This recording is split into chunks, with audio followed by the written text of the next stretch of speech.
racism. They made it clear they want the country to come together, not continue to pull apart. The people spoke, more than 74 million Americans, and they spoke loudly for our ticket. But while we're waiting for the final results, I want people to know we're not waiting to get the work done and start the process. Yesterday, Senator Harris and I held meetings with groups of experts on public health and the economic crisis this country is facing. The pandemic, as you also know, is getting more worrisome all across the country. Daily cases are skyrocketing, and it's now believed that we could see as many as 200,000 cases in a single day. The death toll is approaching 240,000 lives lost to this virus. That's 240,000 empty chairs, kitchen tables, and dining room tables all across America. We'll never be able to measure all that pain and the loss, the suffering that so many families have experienced. We know something about what it feels like to lose someone. And I want them to know they're not alone. Our hearts break with you. We want everyone to know on day one, we're going to put our plan to control this virus into action. We can't save any of the lives lost, any of those who've been lost, but we can save a lot of lives in the months ahead. Senator Harris and I also heard yesterday about how this recovery is slowing because of the failure to get the pandemic under control. More than 20 million people are on unemployment. Millions are worried about making rent and putting food on the table. Our economic plan will put a focus on a path to a strong recovery. Look, we both know tensions are high. They can be high after a tough election, one like we've had. But we need to remember, we have to remain calm, patient. Let the process work out as we count all the votes. You know, we're proving again what we've proved for 244 years in this country. Democracy works. Your vote will be counted.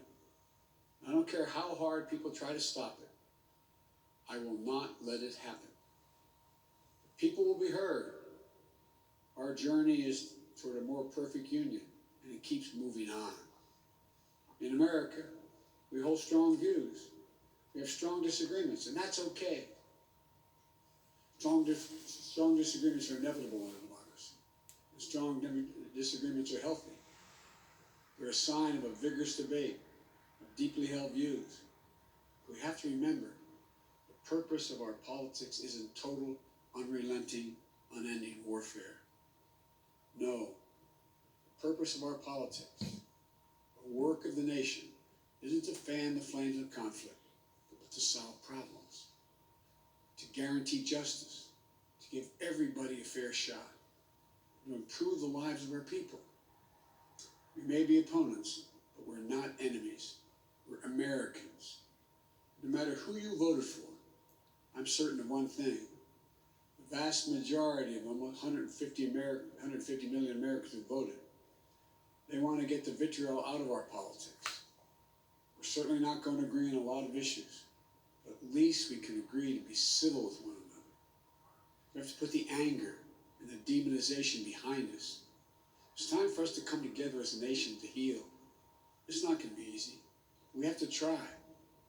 My responsibility as president will be to represent the whole nation. And I want you to know that I'll work as hard for those who voted against me as those who voted for me. That's the job. That's the job. It's called the duty of care for all Americans. We have serious problems to deal with. From COVID, to the economy, to racial justice, and climate change. We don't have any more time to waste on partisan warfare. You know, and more than that, we have such an incredible opportunity to build the future we want for our kids and our grandkids. I've said many, many times, I've never been more optimistic about the future of this nation. There is no reason we can't own the 21st century. We just need to remember who we are. This is the United States of America. There's never been anything we've been unable to do, unable to accomplish, when we've done it together. I hope to be talking to you tomorrow. I want to thank you all, and may God bless you, and may God protect our troops. Good night. Joe Biden speaking in Delaware in the early hours of the morning, your time. Haven't heard a response from the president as yet. I'm sure one will be coming. Still to come for you this hour. Could a change in president change the special relationship between the US and the UK? We will be speaking to a former British ambassador to the US. That's next.